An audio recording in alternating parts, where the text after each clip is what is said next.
En NTV vivimos el Congreso Futuro, donde tenemos la oportunidad de compartir con los grandes exponentes de la ciencia, la tecnología y la innovación. Así es, Vicente, y en esta oportunidad estaremos conversando con Carolina García, ingeniera civil industrial chilena, experta en diversidad, equidad, inclusión y accesibilidad. Bienvenida, ¿cómo estás? Hola Flo, hola Vicente, yo súper bien, muy contenta de estar acá en esta entrevista con ustedes que, oye, se han lucido toda la semana en entrevista. Gracias. Muchas gracias. Mira, Carolina, yo quiero partir al tiro entrando en el tema. Ya. ¿Cuál es la mejor manera de hacer inclusión? Ay, Vicente, ese es un gran tema que querés que te diga. O sea, la mejor manera de hacer inclusión es no haciendo diferencias.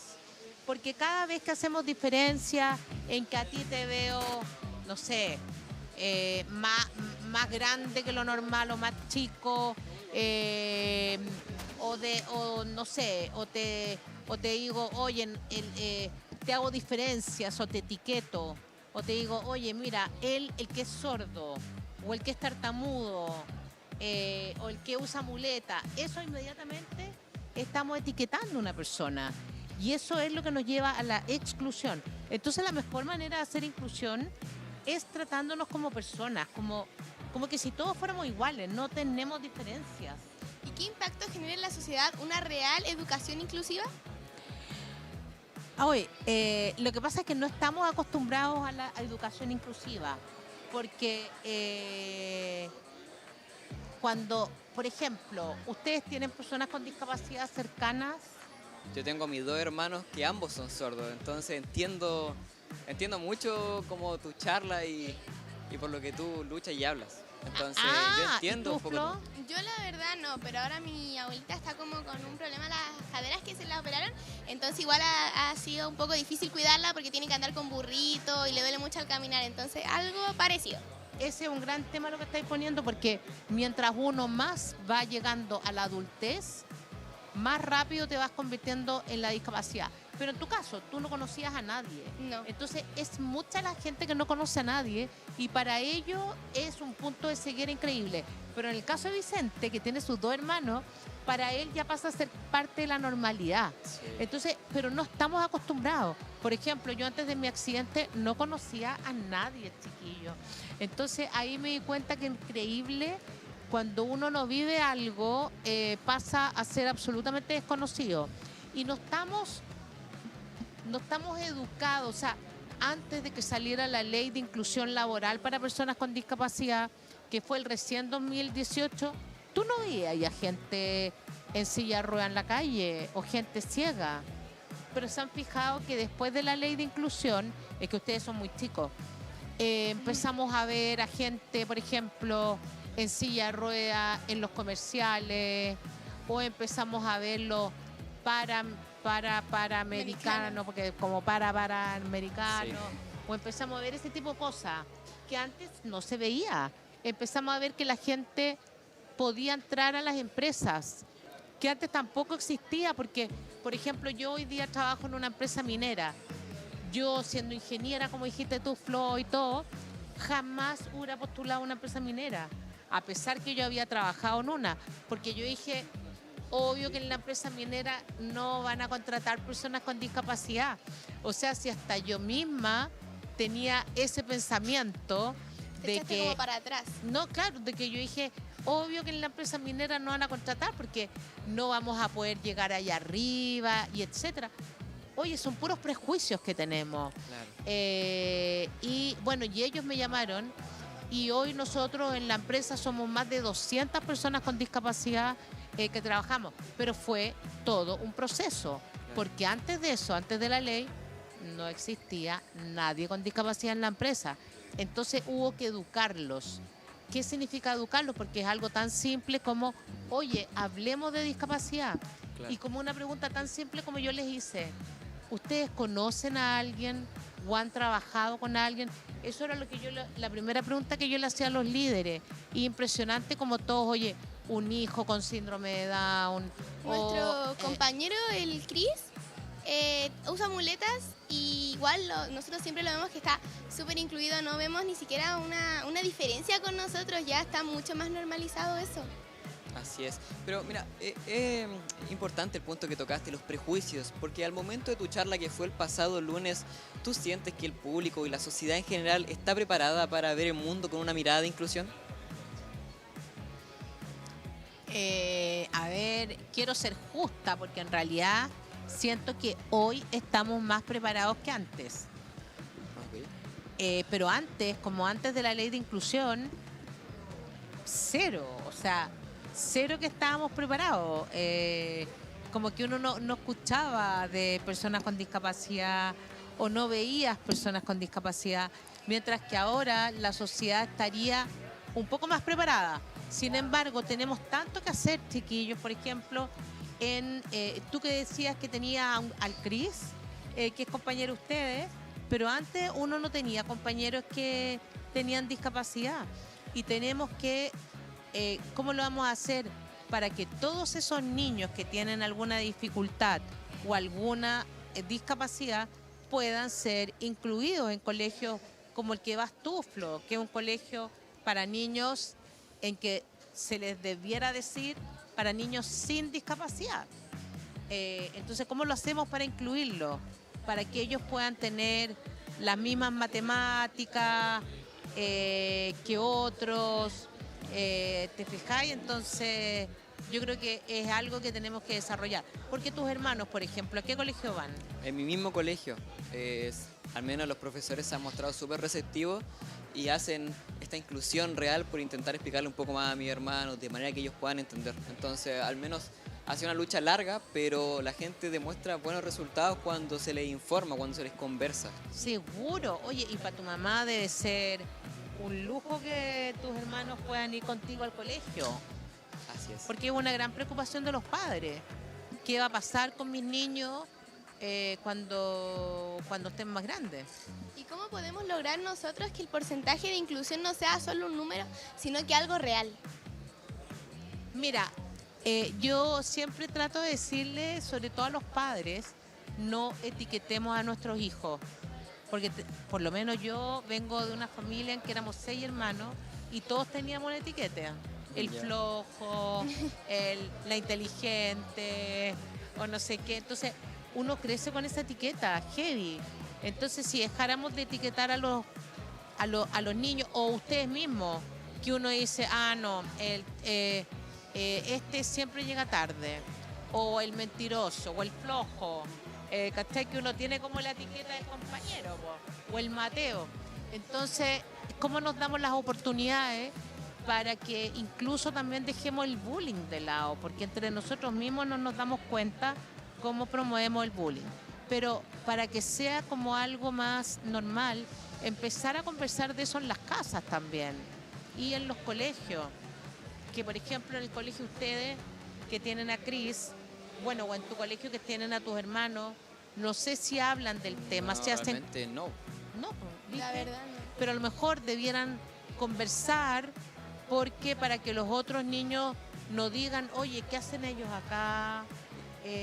No sé si los tratan con normalidad o los ven diferentes. En mi colegio la verdad como que no hay tantas discapacidades físicas, sino que hay muchos niños que son como neurodivergentes o tienen alguna capacidad como más cognitiva, pero no, la verdad se les trata muy, muy igual, solo que algunos necesitan como más atención que otros, pero no hay como, no hay etiquetas como tú decías, no sé si como, mira, él es el rarito, o mira, no mucho. Y Carolina, respecto a eso, ¿qué ideas tienes tú para que la sociedad tenga una vista más inclusiva? ¿Algunas ideas como las que nos acabas de contar, de hablar en los colegios, de conversarle a los niños? Oye, y lo otro es que, ponte tú, ustedes van al colegio, pero los niños, después estos niños van a un centro de formación técnica, van a la universidad, van al INACAP, ponte tú, y ahí están teniendo serios problemas también, porque los profesores no saben cómo tratarlo. Entonces, debiéramos hablar de estos temas más frecuentemente para que en realidad nos traten de una manera normal. Porque habían unos profesores que a mí me preguntaban, oye, de repente no viene Juanito. Entonces yo empiezo a llamar a su casa para saber si va a venir o qué le pasó. Yo le decía, ¿tú hacías eso con todos tus alumnos? ¿Te imaginas? O yo le decía, ¿tú creís que después en la empresa donde trabaje el jefe va a estar llamando para la casa que le pasó? O sea, tenemos que empezar además a empoderar a las personas con discapacidad a que sean responsables, a que sean comprometidas, a que sean personas autónomas, porque no pueden depender de que estén llamando para saber si yo voy a ir o no a la oficina, po. O si voy a ir al colegio, o si voy a ir a la universidad. Entonces, a ver, retomando tu pregunta, ahí, ¿cuál era? Como qué ideas tienes para que la sociedad tenga una vista más inclusiva. Yo creo que conversar más del tema, de todas maneras, que no seamos vistos como un cacho. Ay, pucha, ya, ahora vamos a tener que contratarlo. Entonces, ¿por qué los vamos a tener que contratar? Oye, podríamos también, lo que estábamos viendo ayer en mi empresa, que también la gente se cansa. Oye, ¿por qué tantas mujeres? ¿Y por qué tantas personas con discapacidad? Yo trabajo en una empresa minera, entonces imagínate los hombres cómo se ven amenazados. Entonces yo les decía, oye, ¿por qué no abrimos conversatorios de por qué es importante la diversidad? Porque antes estábamos acostumbrados, por ejemplo, en la minería, de que fueran todos hombres, de que fueran todos de los mismos colegios, las mismas universidades, hablaban todos exactamente igual y lo dábamos como súper normalizado y todos los demás éramos extraterrestres.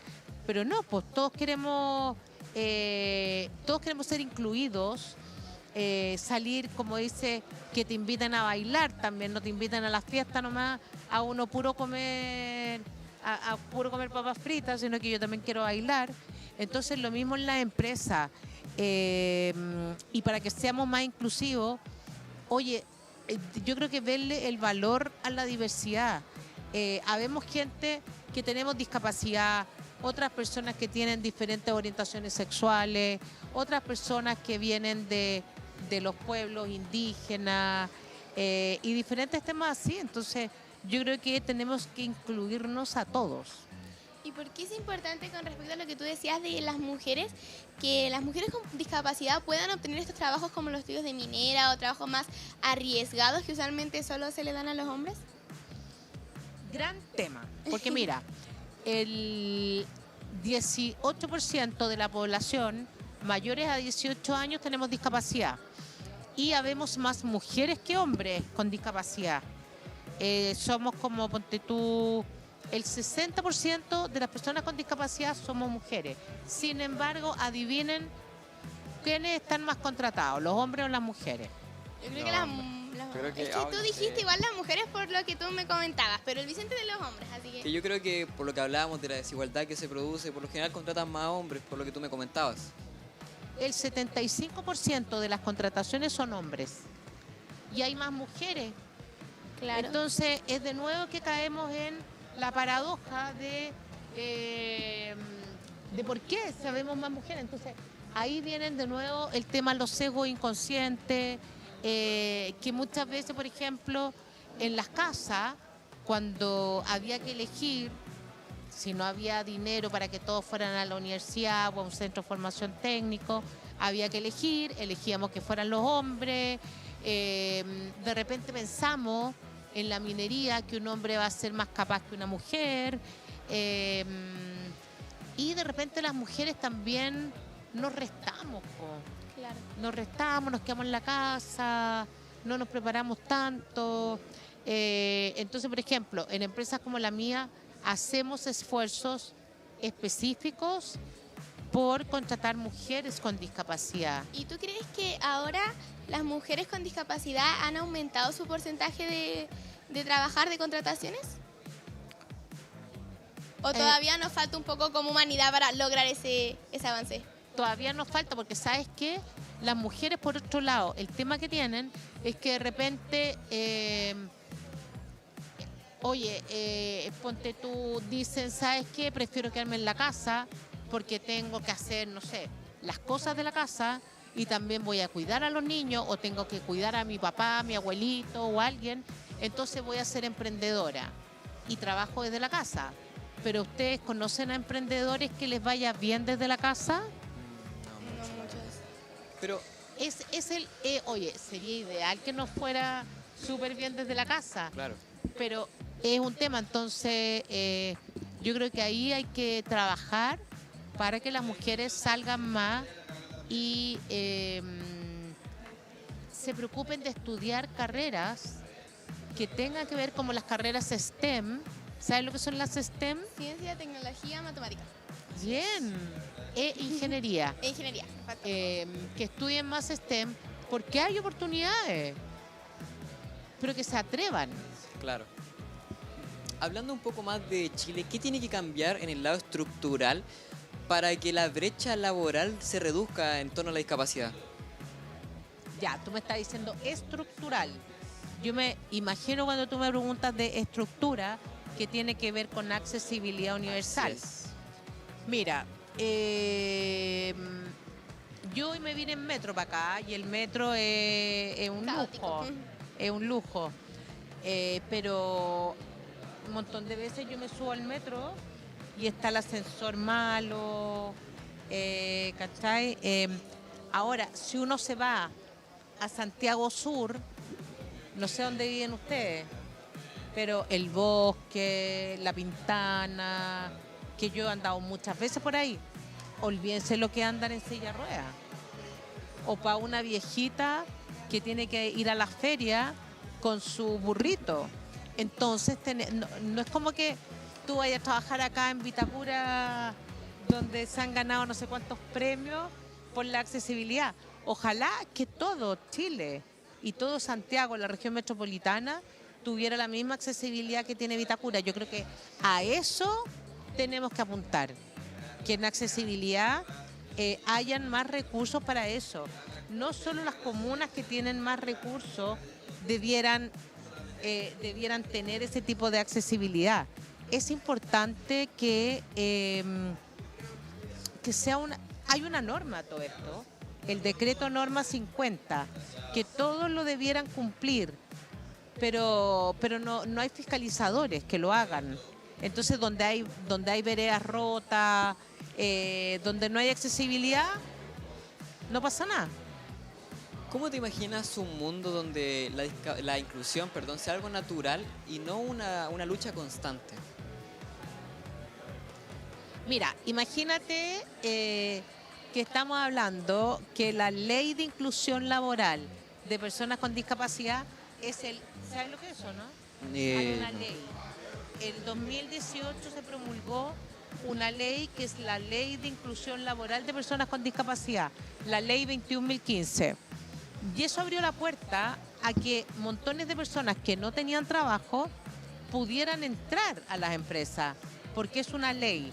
Por lo tanto, la empresa se ve obligada, pero es del 1%. Eso implica que una de cada 100 personas tiene que tener discapacidad. Y olvídense el trabajo que ha sido. Entonces tú me decís que deje de ser tema. No sé. No creo que... Pero No quizás... sé, capaz que yo esté muerta cuando deje de ser tema, pero yo voy a pelear por eso toda mi vida. Pero creo que la ley para mí fue un gran impulsor de que esto como que, entre comillas, nos vean en diferentes lados, nos incluyan, podamos ser incluidos. Entonces, creo que ahí tenemos que seguir empujando el tema. Así es. Bueno, Carolina, te quiero agradecer por venir a hablar con nosotros. A veces es un tema que para la gente resulta difícil, pero es algo que hay que hablar, porque hoy en día lo vivimos y en el futuro tiene que seguir mejorando. Nuevamente te queremos agradecer por tremenda invitada que tenemos acá en NTV. Oye, gracias. Gracias a ti. No, gracias. Muchas gracias a ustedes por esperarme, por invitarme a conversar.